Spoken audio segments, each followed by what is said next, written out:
Hi, my name is Pamela Larson, and I'm Fort Jackson's Military Spouse of the Year for 2013.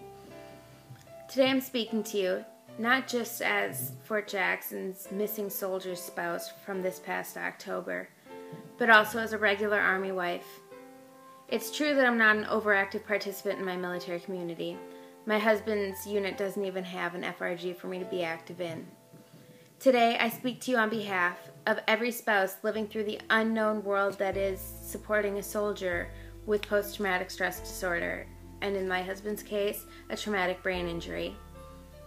To first give a little history on myself, I too am a Purple Heart veteran with 5 years of service under my belt. My husband and I are coming up on our 6th year wedding anniversary.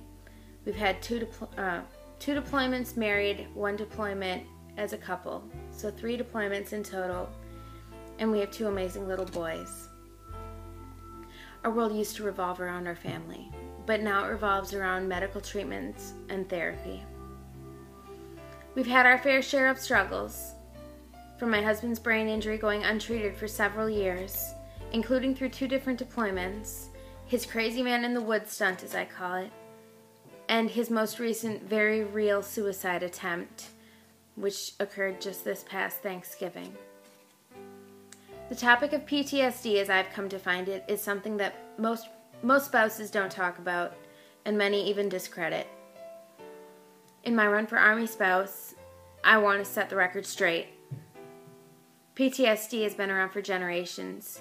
We can see it in some of our older generations, and it was called shell shock. As I've been talking more and more with military spouses who are paid caregivers for their disabled veteran, and they deal with PTSD and TBI on a daily basis, I've been noticing a pattern in the lack of medical care that's readily available and the resources that are readily available to our spouse community. The idea that so many do not talk about the possibility of a soldier coming home from deployment with these life-changing problems is disheartening to me, because I was the spouse who eagerly awaited my soldier coming home.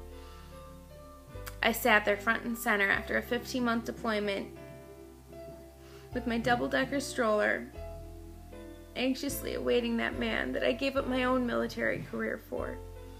And here we are nearly 4 years later, and an additional deployment, and I'm waiting for that soldier to actually come home. Don't get me wrong, he still makes an appearance every now and then, but he's never here to stay. Sometimes he doesn't even stay an hour. This lifestyle that I'm living, no vows, no AR, no FM, and no AM could ever prepare you for it.